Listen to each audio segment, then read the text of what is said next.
NATO became one of the key talking points in Kremlin's narrative regarding the Ukrainian conflict. Russian politicians and the media keep talking about a possible NATO invasion that was being planned, and even that NATO started it all. It's also a sore subject for Putin himself, as all of his speeches contain references to an alleged NATO expansion to the east. However, the bloc does not actually seek to start a war with Russia or even to engage in conflicts with it. This is exactly what we are going to discuss in this video. As a matter of fact, Russian politicians like to talk about a potential war with NATO, or that the bloc is going to or has ever planned to attack Russia. They try to back it up by saying that after the collapse of the Soviet Union, NATO expanded to the east. Let's see if that's true. Believe it or not, after the collapse of the Soviet Union, relations between Russia and NATO were actually quite friendly. The bloc and the countries signed treaties, such as the Partnership for Peace and the NATO-Russia Founding Act. After a long rivalry, these treaties led to a de-escalation between the sides. Both began disarming and eventually stopped perceiving each other as adversaries, which had been the case since the Cold War. In the 90s, there were even whispers about Russia actually joining NATO. Everything was calm and peaceful, to the point that the countries even coordinated joint operations to stop drug trafficking and fought terrorism together. And that begs the question, could the bloc have attacked or even destroyed Russia back then?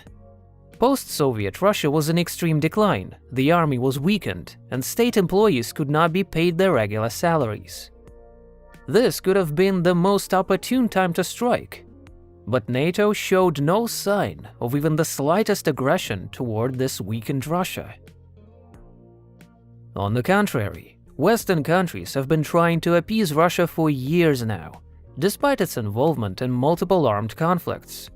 Most of the times, the West has been either turning a blind eye or reacting in a very subdued manner.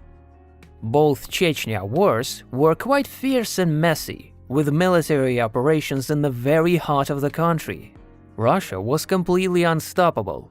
Chechnya's capital, Grozny, was badly damaged after shelling by the Russian army and airstrikes. According to various reports, tens or even hundreds of thousands of people, including Russian citizens, were killed. But there was little to no Western reaction in response to that conflict. Only a number of international organizations reported on it, but the governments themselves seemed like they didn't care too much. At that time, the West was doubling down on maintaining favorable relations with Russia. They refused to support Russian nations in gaining sovereignty by vehemently protecting its territorial integrity and claiming that Russia cannot be split. The involvement in the conflicts in Georgia and Moldova in the 90s went completely unnoticed. Western countries did not bother interfering in internal affairs, despite major government crises and a tank shooting at the parliament in 1993. And the West kept acting that way despite the decline in relations between the parties in the noughties. The reaction to the conflict in Georgia in 2008 was rather tepid too. It was resolved in a matter of days, with French President Sarkozy acting as a mediator. Years later, the European Commission found Georgia responsible for the conflict, although they did note that Russia had exceeded the permissible use of force. There has been a détente and a so-called reset in relations between Russia and the States. Obama's administration has decided to play along with Russia. 2014 was also a tense year, with Western countries imposing sanctions against Russia following the annexation of Crimea, Malaysia Airlines Flight 17 tragedy, and the war in Donbass. However, the restrictions turned out to be rather lenient. The parties continued to cooperate, and countries like Germany only increased trade with Russia and became more dependent on Russian gas. Even the changing borders didn't force the West to completely cut off economic relations with Russia. Not to mention the fact that all these events could have been a convenient excuse for escalation between NATO and Russia, leading to the war that Russian politicians believe NATO wants so badly. But it didn't happen. Even the special operation that started in early 2022 has not triggered a full-scale war between NATO and Russia. After the mass shellings of Ukrainian territory, its government asked NATO to intervene and at least close the sky over Ukraine. This would mean that NATO aviation would patrol Ukrainian airspace and shoot down any targets that came within its range. But NATO refused to do so, fearing any escalation with Russia. All NATO countries also hesitated to participate for obvious reasons. They simply did not want to risk an all-out nuclear war with Russia due to threats of nuclear escalation. Even when a missile fell on Polish territory, regardless of where it came from, NATO did absolutely nothing to fuel the flames of the conflict. So, while having ample opportunity and a perfect excuse of protecting a neighboring country, NATO weren't provoked to join the confrontation. Moreover, NATO's Secretary-General Jens Stoltenberg has repeatedly stated that NATO's goal is to prevent conflict with Russia and its escalation. So it is highly unlikely that NATO would willingly start a war with Russia. It should be noted, though, that with the end of the Cold War, NATO countries began rapidly disarming and were not preparing for any major wars.